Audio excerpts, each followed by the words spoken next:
কয়েকদিন থেকে একটা খবর খুব ঘোরাঘুরি করছে, আর তা হলো বাংলাদেশ নাকি পাকিস্তানের থেকে যুদ্ধ বিমান কিনছে।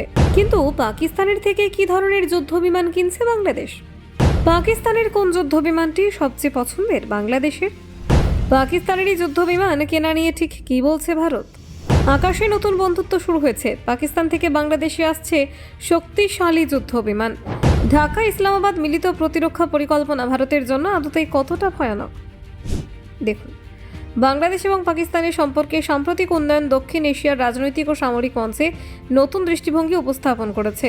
ভারতের সঙ্গে সম্পর্কের কিছুটা অবনতি ঘটলেও পাকিস্তানের সঙ্গে বাংলাদেশের সম্পর্ক ক্রমশ দৃঢ় হচ্ছে। সম্প্রতি প্রকাশিত সংবাদ অনুযায়ী বাংলাদেশ পাকিস্তান থেকে JF-17 যুদ্ধ বিমান কেনার আগ্রহ প্রকাশ করেছে।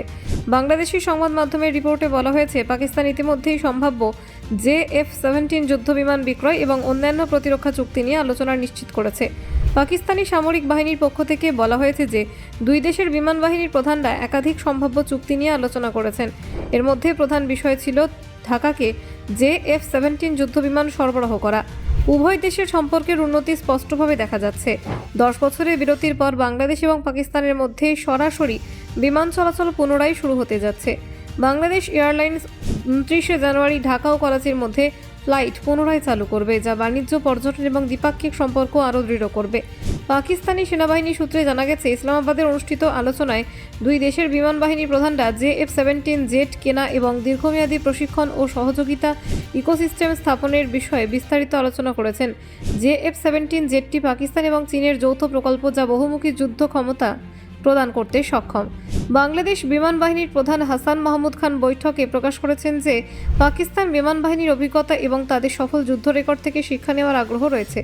একই সঙ্গে তিনি উল্লেখ করেছেন যে বিমান বাহিনীর পুরনো বিমানগুলোর মেরামত এবং রক্ষণাবেক্ষণ আর আকাশ নজরদারির মান উন্নয়নের জন্য সমন্বিত এয়ার ডিফেন্স সিস্টেমে সহযোগিতা পেতে আগ্রহী।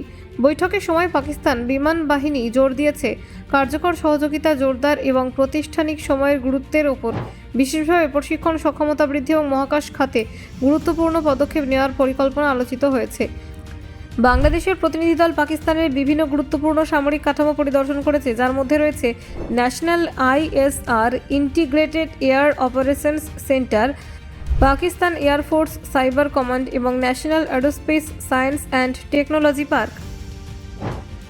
গত মাসে পাকিস্তানের হাই কমিশনার ইমরান হায়দারের সঙ্গে ঢাকায় রাষ্ট্রীয় অতিথি ভবনে প্রধান উপদেষ্টা অধ্যাপক মোহাম্মদ ইউনুসের সাক্ষাৎ বৈঠকের পর এই গুরুত্বপূর্ণ আলোচনার সূচনা হয়। বৈঠকে উভয় পক্ষ বাণিজ্য, বিনিয়োগ এবং বিমান চলাচল খাতে সহযোগিতা বৃদ্ধির উপায় নিয়ে আলোচনা করেছেন। এছাড়াও সাংস্কৃতিক, শিক্ষাগত এবং চিকিৎসা সংক্রান্ত বিনিময় বৃদ্ধির মাধ্যমে দুই দেশের সম্পর্ককে আরও জোরদার করার বিষয়ে সিদ্ধান্ত নেওয়া হয়েছে। Bureau report, Bangla digital TV.